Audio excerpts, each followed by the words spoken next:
I was standing in the parking lot of my own hotel when my daughter walked down the aisle without me. The glass facade of the Linden throws reflections at dusk. If you stand far enough back, you can see everything inside without anyone noticing you're there. 300 white chairs, a string quartet near the fountain. My daughter in a dress I had never seen. Gerald Ashland was holding her arm. I remember thinking how steady she looked. Not nervous, not searching the room, just composed. Like she had practiced not looking for me. I checked my phone again. No missed calls. No messages that said, "Dad, where are you?" Inside, the officiant said something that made everyone laugh softly. Jenny smiled. The kind of smile she used to give me when she'd bring home a spelling test with a gold star at the top. I wondered if she had slept well the night before. I wondered if she had eaten. I did not wonder why I wasn't invited. I already knew. A car door closed somewhere behind me. I stepped aside, thinking I was in the way, but the footsteps stopped. Mr. Calloway. I turned. Daniel Reeves was standing there in a charcoal suit, earpiece tucked neatly behind his right ear. I hired him 22 years ago when he was fresh out of Cornell's hotel school and too serious for his own good. He looked from me to the ceremony inside and frowned slightly. "Sir," he said, lowering his voice, "why are you out here?" I considered lying, saying I was early, saying I had stepped out for air. Instead, I told him the truth. I wasn't invited. Daniel's expression changed in a way I won't forget. Not shock, not confusion. Something closer to disbelief. "Mr. Calloway," he said carefully, "this is your building." Behind him, through the tall glass doors, the string quartet swelled and my daughter took her final steps toward a life that apparently did not include her father. Let me explain how a man ends up watching his own child's wedding from a parking lot of a hotel that bears his wife's name. It didn't start with the invitation, started with concern. After Marion died, the house became too large for sound. Grief does that. It stretches the quiet until even the refrigerator hum feels intrusive. So, I left the main house in Hartford, the one with the long dining table, and the staircase she used to decorate every December, and moved north to her childhood cottage on Lake Westcott. It was smaller, practical, 2 bedrooms, a narrow porch, pine floors that complained in winter. Marion had always said she wanted to grow old there. I suppose I went on her behalf. To the neighbors, I was just Ed, the widower who rose early, walked the lake path at 6, and fixed things that weren't broken. I wore old flannel shirts and drove a 12-year-old pickup. On Saturdays, I bought coffee from the same girl at the Marina Cafe and left exact change in the jar. Most people assumed I was living on a pension. I let them. 45 years earlier, Marion and I had purchased a bankrupt roadside inn outside New Haven. The roof leaked. The carpet smelled like cigarettes and old rain. We didn't have enough money to replace both at once. So we chose the roof and handed out free lavender sachets at check-in until we could afford new flooring. That inn became the first of what would eventually be 12 properties under Calloway and Lark. Hospitality. Marion chose the name. Lark was her maiden name. She said if we were going to build something, we'd build it together. We worked side by side for decades. I handled contracts, renovations, staffing. She handled guests. She had a way of remembering names that made people feel as if they had been expected all along. When she got sick, I stepped back from daily operations. After she was gone, I stepped back entirely. I kept my majority share, but I handed control to the board and told them to run it without me. I was tired of conference calls, tired of rooms without her in them. My daughter Jennings, Jenny to me, was 32 when Marion passed. Old enough to understand loss, young enough to still need her mother. She lives in the city, marketing something digital I never quite grasped. Quick mind, quick laugh. She used to sit at the front desk of our first inn doing homework while I balanced invoices in the back office. When she was 7, she told a guest very seriously that one day she would own all of this and make it prettier. I kept every drawing she ever made of the hotel. Crayon versions with crooked windows and a sun in the corner. After Marion's funeral, Jenny came to the cottage every Sunday for a while. She would bring groceries I didn't ask for and rearrange my pantry as if order itself might keep me upright. You can't live on toast and black coffee. Dad, I've done it before. Yes, and Mom complained about it for 30 years. We would sit on the porch with 2 mugs between us and talk about small things. Her job, a coworker who talked too loudly on conference calls, a book she was reading. Sometimes she would ask about the early days of the business. Were you scared? She asked once. Every day, I said. That's how you know it matters. She smiled at that. Wrote it down in the notes app on her phone. She said she liked collecting things, I said. I told her I hoped she filtered most of them. When she began dating Victor Ashland, she mentioned him casually at first. He's in real estate development. His family's established. Established can mean many things. In time, I learned it meant country clubs with waiting lists and homes with names instead of addresses. I asked if he was kind to her. Yes, she said quickly. Then after a pause, he has high standards. I didn't know what that meant either. I met him 6 months later at a restaurant halfway between the city and the lake. He arrived in a navy suit without a wrinkle in it and shook my hand with a grip that felt practiced. Mr. Calloway, he said, smiling. Jenny talks about you constantly. I doubted that, but I appreciated the effort. He asked polite questions. Where had I worked before retiring? Did I miss the pace of business? How did I like slowing down? I don't believe in slowing down, I told him. Just choosing where to spend your energy. He nodded, as if that confirmed something for him. Jenny watched us carefully over the rim of her wine glass. I remember thinking she looked younger than her 36 years that evening. Hopeful, a little anxious. After dinner, she hugged me longer than usual in the parking lot. Be patient with him, she whispered. I haven't been impatient, I said. I know. Just be patient.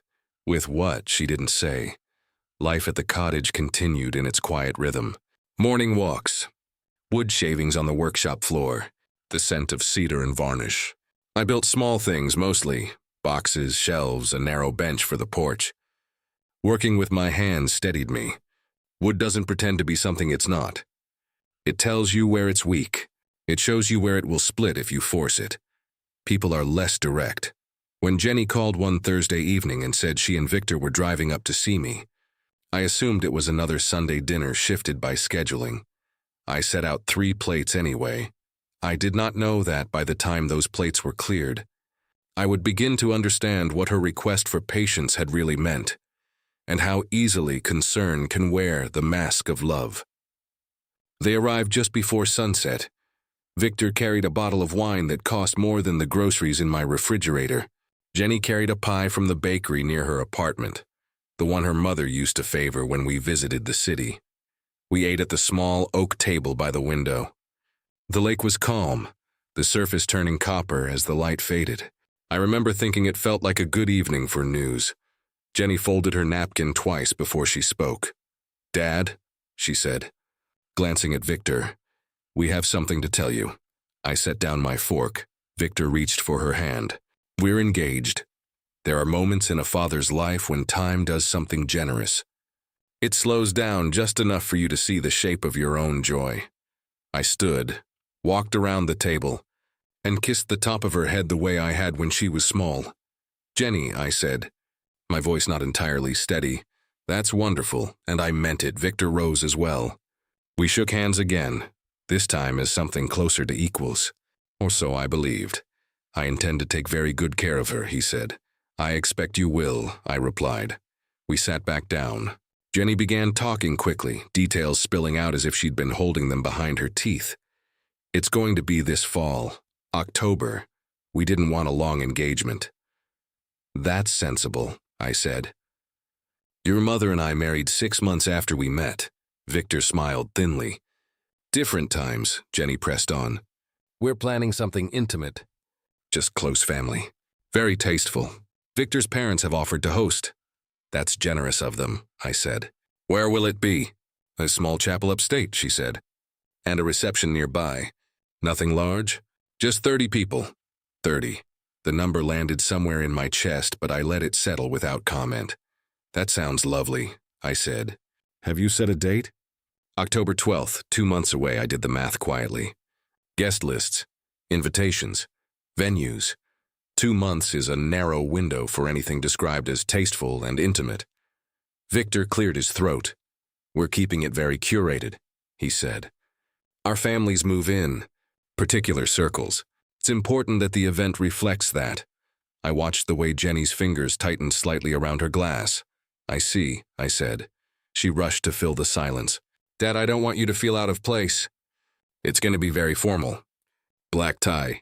Victor's family is used to a certain presentation, Victor supplied. Yes, she said. Presentation. I have attended more black tie events than I can count. I've negotiated contracts in rooms where the silverware alone cost more than my first car. But I didn't correct her. Instead, I asked the question that mattered to me. Will you be walking down the aisle alone? Jenny blinked. What do you mean? I said gently. Would you like me to walk you down? The air shifted. Victor leaned back in his chair, expression neutral in the way men practice when they're about to let someone else deliver unwelcome news. Jenny looked at the table. We're still figuring out the ceremony details, she said. Victor's father has certain expectations. I waited. It might make more sense logistically if Gerald escorts me, she added. Since they're hosting, logistically, I nodded once. Of course. Whatever makes you comfortable. Her eyes flicked up, searching my face for damage. I kept it still. Victor stood and walked toward the window, hands clasped behind his back as if inspecting the lake. This is a charming property, he said. Very rustic. It was Marion's, I replied. Of course, he turned back toward me. And you're managing all right out here on your own? I manage, I said. Jenny worries, he continued. Isolation can be difficult at your stage, my stage. I enjoy the quiet, I said. It leaves room for thought. He gave a small nod. The kind people give when they've confirmed a suspicion. Jenny reached across the table and touched my hand. Dad. This is going to be a new chapter for all of us, she said softly. There will be adjustments. I don't mind adjustments, I told her, as long as they're honest. She withdrew her hand then, just slightly. We cleared the plates together. Victor insisted on loading the dishwasher, though he studied it as if it were a foreign appliance. Jenny wrapped the leftover pie carefully in foil. At the door, she hugged me again. You're happy for me? She asked. I am, I said. I've always wanted you to build something that feels like your own. Victor extended his hand once more.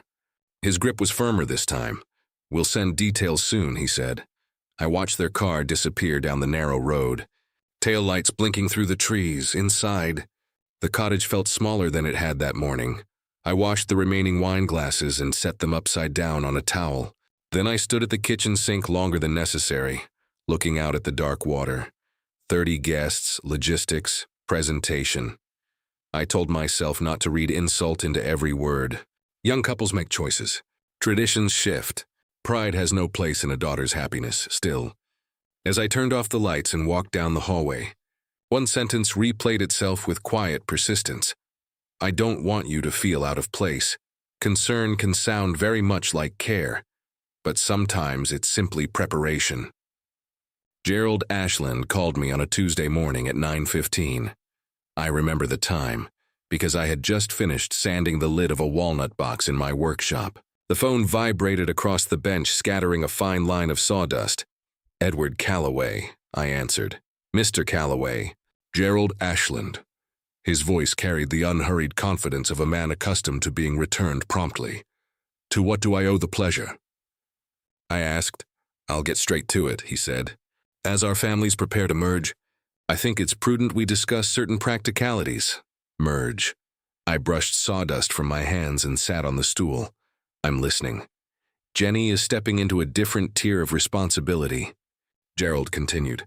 Victor's life is structured. There are holdings, trusts, properties. It would be wise to ensure that her interests are protected from every angle. And you believe I present an angle? I asked mildly, a small chuckle. Not at all. But estate planning is simply good hygiene. Particularly as one advances in years, there it was. Age presented as vulnerability.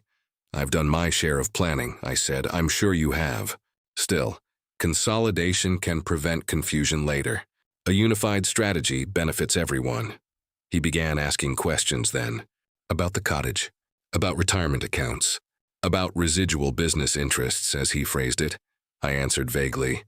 I've kept things simple, I said. I prefer it that way. Yes, he replied. Jenny mentioned you retired some time ago. I stepped back from daily operations. Of course. There was a pause long enough to feel deliberate. Well, he said finally, I'll have my attorneys draft a preliminary framework. Nothing binding, just a proposal. We can refine from there. That won't be necessary, I said evenly. Humor me, he replied. We're family now. The line clicked dead a moment later. I stood in the workshop for a long time after that, staring at the grain of the walnut lid. When wood splits, it does so along a line that was always there. The fracture simply reveals it. 3 days later, a courier truck pulled into the gravel. Drive. The envelope was thick, cream-colored, my name embossed in the lower left corner. Inside were 37 pages of legal language, power of attorney, durable, immediate. Activation upon signature. Primary agent. Jennings Ashland. Successor agent. Victor Ashland, Oversight Advisory. Ashland Family Office. I read every word. The document granted sweeping authority over financial accounts, investment vehicles, real property, and business interests, domestic and international. There was even a clause allowing the agent to restructure or liquidate holdings for efficiency. I set the papers on the kitchen table and made coffee. Black, no sugar. An hour later, my phone rang. Dad? Jenny's voice was tight. I received the packet, I said. It's just a precaution, she rushed. Victor's family does this with everyone. It's standard. If anything ever happened, has something happened? I asked. No, of course not. But you're alone up there. What if you got sick? What if you couldn't manage things? This just makes it easier for me to help. I've managed for 72 years, I said. I suspect I can manage a few more. Silence hummed between us. Dad, she said more softly, please don't make this difficult. It's not about control. It's about security. For whom? For all of us.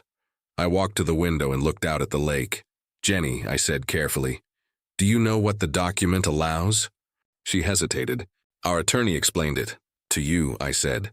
Or to Victor? That's not fair. Fairness isn't the issue, I replied. Understanding is. Another pause. Victor thinks it's important, she said at last. There it was again. Not I think. Not I want. I won't be signing it, I said. Her breath caught. Dad, I won't be signing it, I repeated, still calm.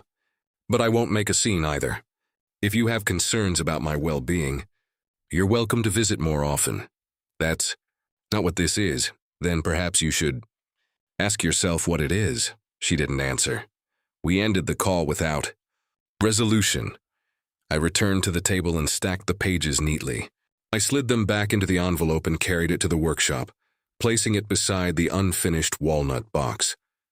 I have built contracts from scratch, negotiated acquisitions when larger firms attempted to absorb us in the early years. I recognize a capture strategy. When I see one, the Ashlands believed they were dealing with a retired widower in a lakeside cottage. I let them, not because I was unaware, because there is value in being underestimated. That evening, as I locked the workshop and stepped onto the porch, my phone buzzed with a notification, an automated message from a luxury stationer in Manhattan. Your order of 300 custom embossed wedding invitations has shipped.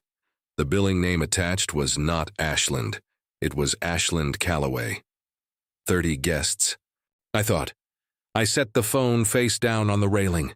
It seemed the adjustments had already begun. I did not confront Jenny about the shipping notice. Not immediately. There are moments when accusation only drives the truth further underground. I preferred light.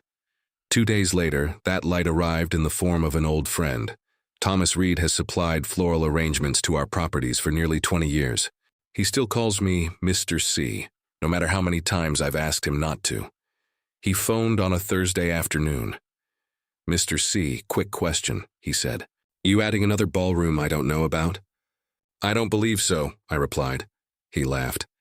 Well, someone's doing a 300-guest wedding at the Linden in October. Grand ballroom? Ashland Calloway wedding. Thought you might have mentioned it. 300. Grand ballroom, the Linden. For a moment, I couldn't quite align the numbers with the cottage kitchen around me. That's so. I said evenly. Big one. Imported orchids. Ice sculpture. Your old place hasn't seen a production like that since the Harrington Gala. I thanked him for the information and ended the call. The Linden was our flagship property. 12 stories of limestone and glass in the center of Hartford. Marion oversaw its renovation personally. When it reopened 25 years ago, we named the main reception hall after her, the Marion Calloway Grand Ballroom. I drove into the city that evening. Jenny's apartment is on the 7th floor of a modern building that prides itself on exposed brick and minimalist lighting. Her roommate Elise answered the door. "Oh, Mr. Calloway, hi," she said, surprised but polite. "Jenny's not back yet. Traffic's bad." "That's all right," I said. "I won't stay long." She stepped aside to let me in. The apartment smelled faintly of eucalyptus and printer ink. On the kitchen counter sat a stack of thick cream envelopes tied with a silk ribbon. I recognized quality paper immediately. You don't spend decades in hospitality without learning to distinguish cotton stock from imitation. I told myself not to touch them. I untied the ribbon. Anyway, the top envelope was addressed in raised black script. Mr. and Mrs. Charles Ashland beneath, in smaller lettering, request the honor of your presence at the marriage of their son, Victor James Ashland, to Jennings Marie Calloway. I did not read further at first. Instead, I looked for my own name, father of the bride, host. Anything, there was nothing. I unfolded the invitation fully. 300 guests, as Thomas had said. Black tie. The ceremony and reception to be held at the Linden Hotel, Marion Calloway Grand Ballroom. My wife's name embossed in silver at the bottom of a card that did not include mine. No mention of escort. No reserved seat. In the lower corner, a line read, "Together with their families." Families, I counted the envelopes. 297 remained in the stack. The door opened behind me. "Dad?" Jenny's voice was small. I turned. She stood just inside the doorway, keys still in her hand. Her eyes dropped to the invitation in mine. For a long moment, neither of us spoke. "I was going to tell you," she said finally. "When?" I asked. She swallowed. "Soon. 30 guests," I said quietly. "That's what you told me." Her shoulders tensed. "It grew to 300. It's Victor's family," she said quickly. "They insisted. His father has business associates, people we couldn't exclude. It became easier to expand than to argue. And easier, I said, to remove me." Her face flushed. "That's not fair. Help me understand then." She set her purse down slowly as if sudden movement might break something fragile between us. "Dad." "They wouldn't understand you." I waited. "The cottage. The way you live. The way you don't care about appearances. Victor's parents are very particular. They're traditional. They expect a certain presentation," I said. She closed her eyes briefly. "Yes, and I don't fit." "It's not about fitting," she insisted. "It's about avoiding discomfort. I didn't want you judged or pitied or treated like what?" She looked at me then and I saw the conflict clearly. Love, shame, fear. "Like you were less than them," she whispered. The words hung between us, heavier than accusation. "Do you believe that?" I asked. "No," she said quickly. Too quickly. "Of course not." "But you believe they do." She said nothing, "and you chose their comfort over my presence." Her chin trembled. "It was supposed to be simpler. A small ceremony. Then things got complicated. Every time I tried to fix it, it got worse. Victor said it would be smoother if we just handled it. Handled me." I was going to explain, she said again, but her voice had thinned. I set the invitation back on the counter and retied the ribbon with careful hands. "You should have trusted me with the truth," I said. She stepped toward me. "Dad, please, don't make this bigger than it is." I looked around the apartment. The exposed brick, the curated art, the carefully chosen light fixtures. "It's already bigger than it is," I said. 300 people big. Tears gathered in her eyes. "What are you going to do?" I considered the question honestly. "I don't know," I said. And that was the most painful part. Because for the first time in my life, I was not certain whether showing up would restore my dignity or cost her what little of hers remained. I did not sleep that night. The cottage has a way of amplifying thought. Wind against the siding becomes a question. The settling of old wood becomes an answer you're not ready to hear. By morning, I had made one decision.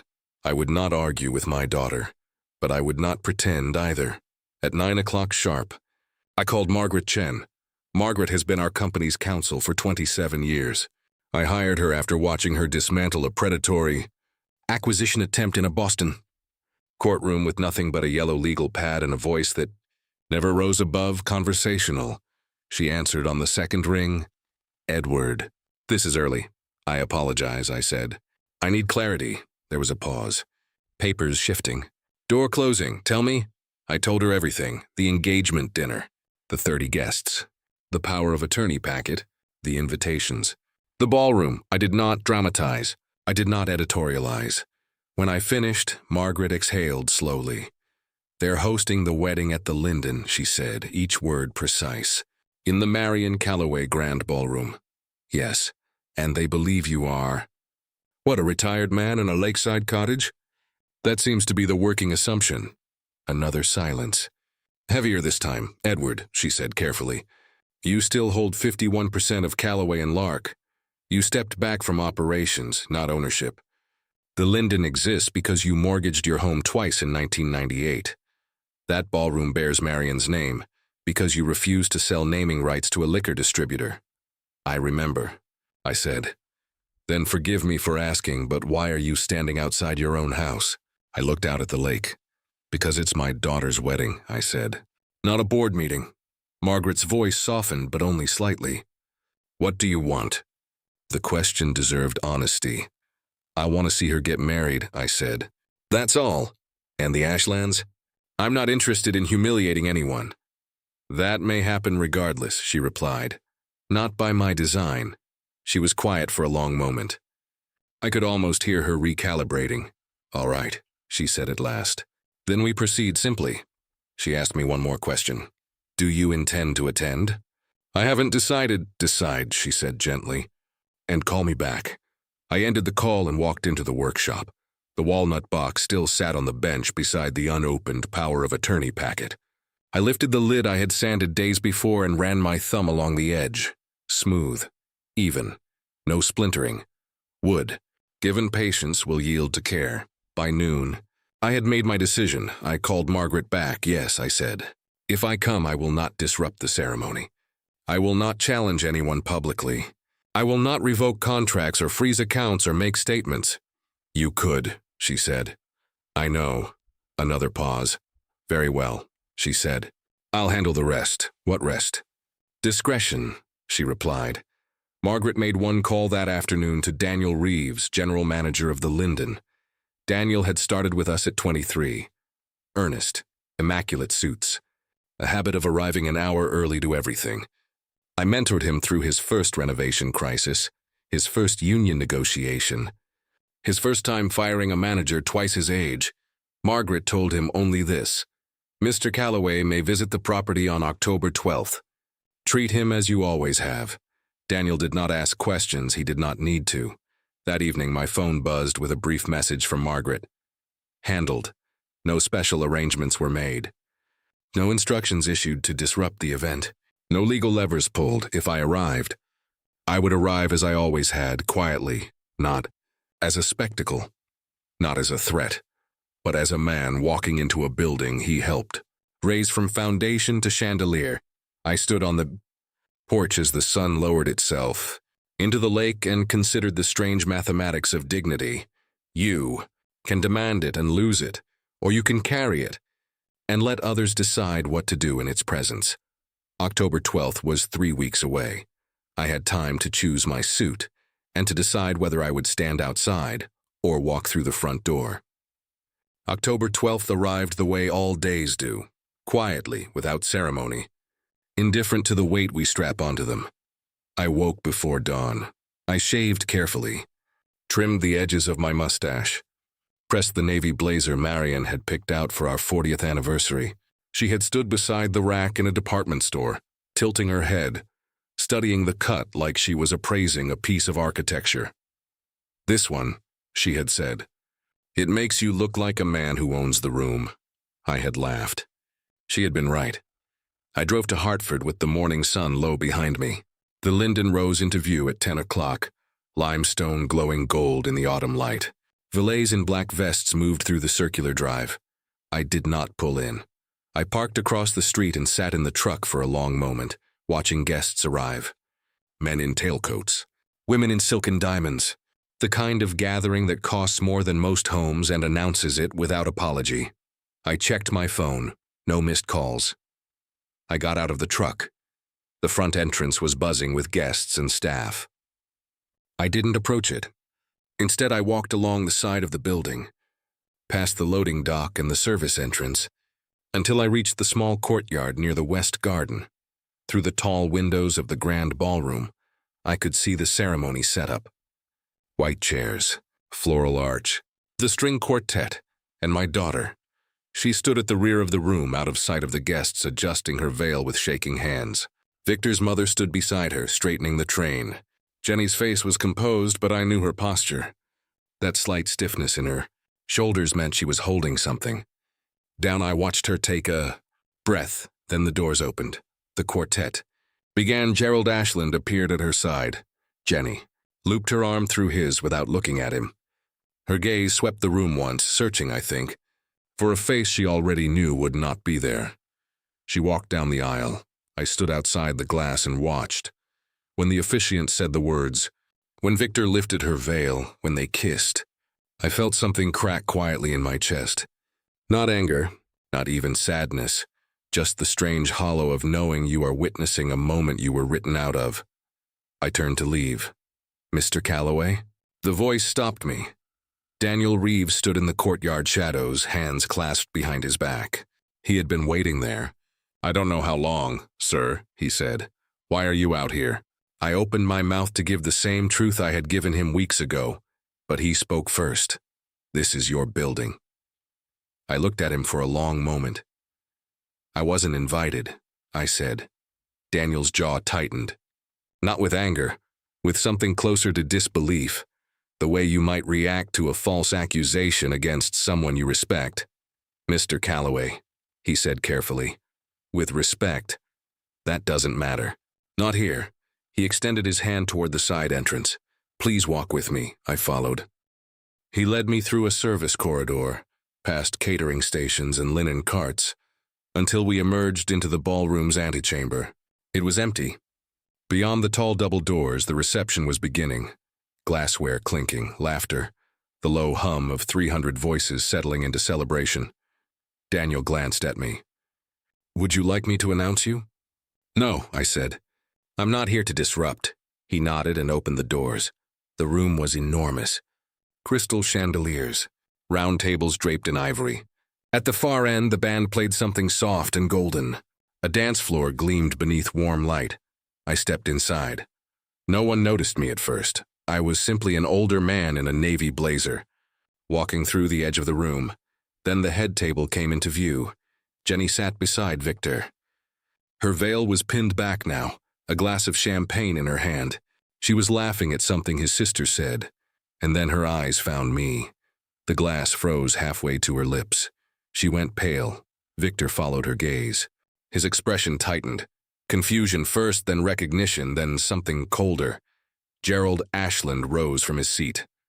Excuse me, he called, voice slicing through the murmur. This is a private event. The room quieted. I stopped walking. Gerald crossed the floor with practiced authority.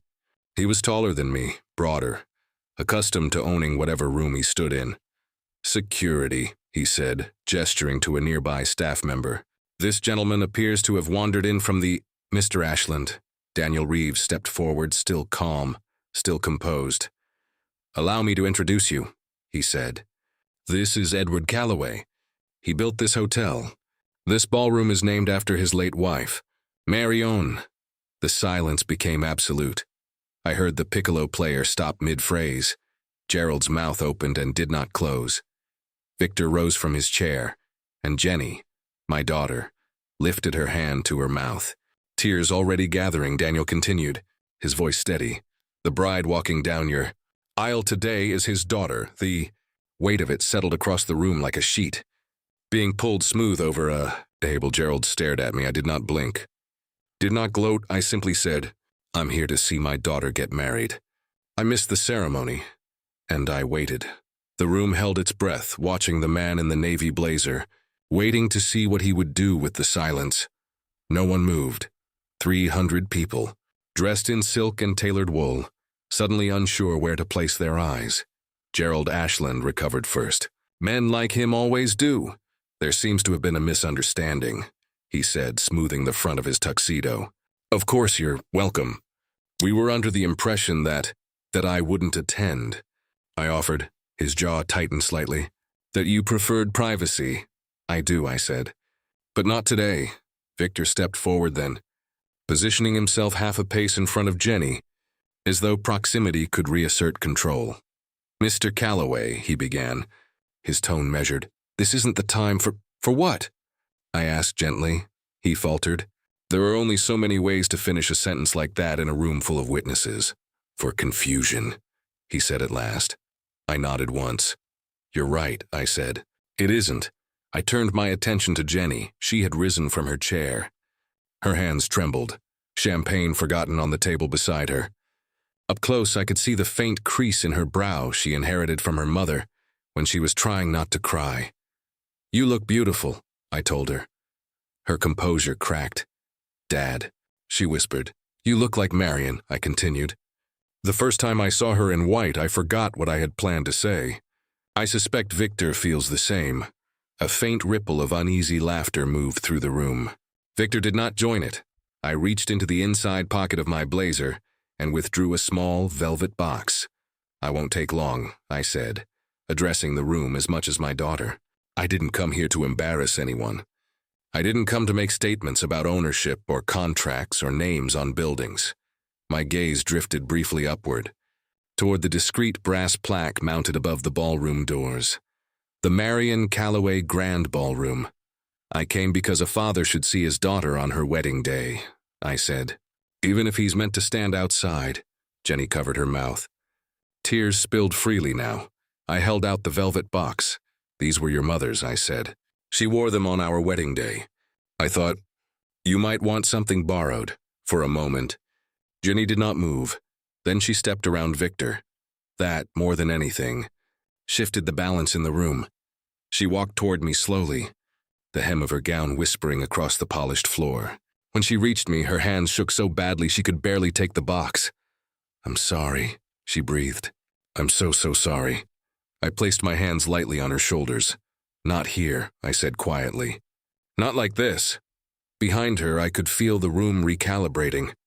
Conversations would come later, interpretations, speculation. But in that moment, there was only my daughter, dressed for a life she had chosen, and the small space between us where pride had once stood. I leaned forward and kissed her forehead. I hope he is kind, I said softly enough that only she could hear. And I hope you are brave, she nodded against my chest. I stepped back. Victor watched, his expression unreadable. Gerald's confidence had drained into something tighter, more cautious. Around the room, guests avoided my eyes or held them with open curiosity. Power shifts quietly when it is real. It doesn't need to raise its voice. I turned to Daniel. Thank you, I said. Always. Sir, he replied. Then I looked once more at Jenny. There's a car waiting for you at the east entrance when you're ready to leave tonight, I said evenly. No press, no spectacle. Just privacy. Gerald inhaled sharply at that. Understanding, finally. The layers of infrastructure he had walked into without noticing. I did not elaborate. I did not linger. I walked back across the ballroom floor, past the tables beneath the chandeliers Marion had chosen from a catalog spread across our kitchen table decades ago. No one stopped me. At the doors, I paused only long enough to glance up at her name engraved in brass. Then I stepped outside into the cool October air. Behind me, the music resumed, tentative at first, then louder, as if determined to reclaim the evening. I did not look back. Some victories are not about staying. They are about knowing you could have, and choosing to leave instead. I did not hear from Jenny that night. I drove back to the cottage under a sky so clear it felt indifferent. The lake was black glass when I arrived. I sat on the porch for a long time before going inside, still wearing the navy blazer. Grief returns in layers. Not always for the person you buried. Sometimes for the version of the future you thought you understood. The first call came the next morning. I let it ring. The second came an hour later.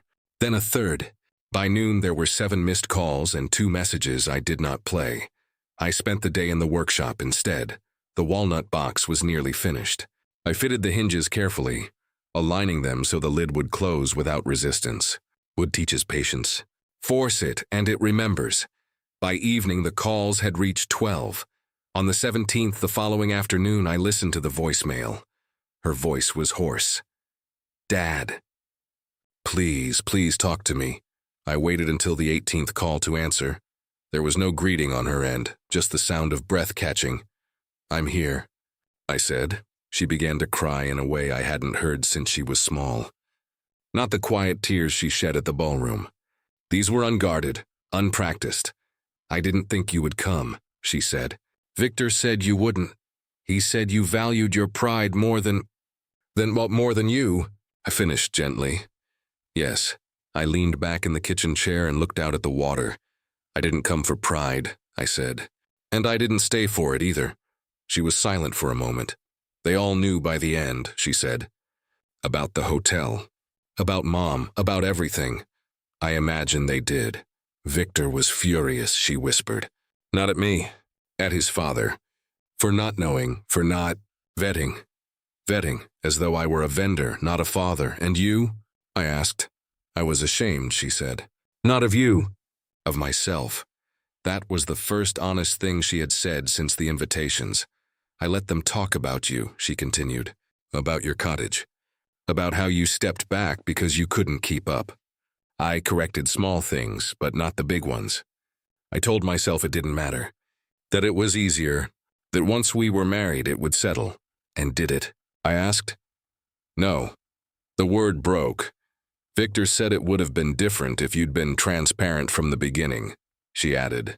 If we'd known what I actually own. I said, yes. I let the silence stretch, Jenny, I said finally. You didn't lose me because of them, she waited. You lost me because at some point, you agreed with them. A soft intake of breath. I know, she said. There was no defense in her voice. No redirecting blame, just recognition. I thought if I could just fit into their world, she went on, everything would be secure, stable, elevated. And now I'm not sure what any of that means. We spoke for nearly an hour. She told me things she hadn't said before. How Victor's family framed every decision as opportunity. How small compromises accumulated. Guest lists, venues, paperwork. Until she couldn't see where her own preferences ended and theirs began. The power of attorney documents, she said quietly. I didn't understand them fully. I just trusted that it was normal. I know, I said. There was a pause.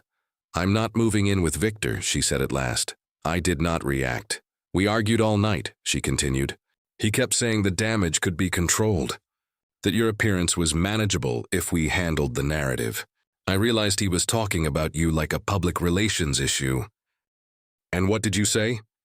I told him I wasn't a merger. That almost made me smile. The following weeks unfolded slowly. Announcements were postponed, then amended. Eventually, quietly, the marriage was annulled. The official explanation cited irreconcilable differences. Hartford society enjoys speculation, but it also enjoys moving on.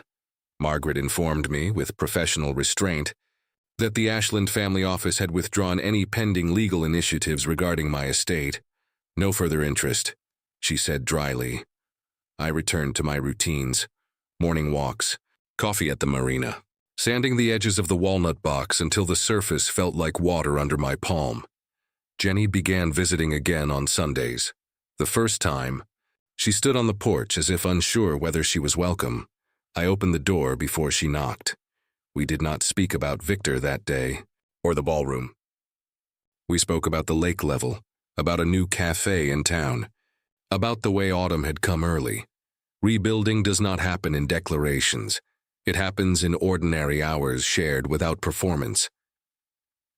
One afternoon in November, I handed her the finished walnut box. She traced the carved pattern along the lid, an interlocking vine Marion used to sketch absent-mindedly on notepads. "It's beautiful," she said. "It's sturdy," I corrected gently. "Beauty fades." She opened it. Inside were her mother's pearl earrings. Jenny closed her eyes. "I don't deserve these," she whispered. "Deserving has little to do with inheritance," I said. "They're yours because she was your mother." She nodded, tears quiet this time. "We are not fully repaired. Perhaps we never will be. Trust once bent does not return to its original shape. But it can hold weight again if treated carefully. Sometimes, late in the evening, I think about that ballroom. About 300 guests seated beneath chandeliers Marion chose. About a brass plaque most of them never noticed, until it was pointed out. Names on buildings matter less than we imagine. Invitations matter too, but neither defines a life. They can take your seat at the table. They can leave your name off the card. They can decide, for a season, that you do not fit the room. But they cannot undo what you built with steady hands and honest work, not the walls, not the company, not the love that stood behind both. That was the one thing they couldn't emboss in silver or edit from a guest list, and in the end it was the only thing that remained.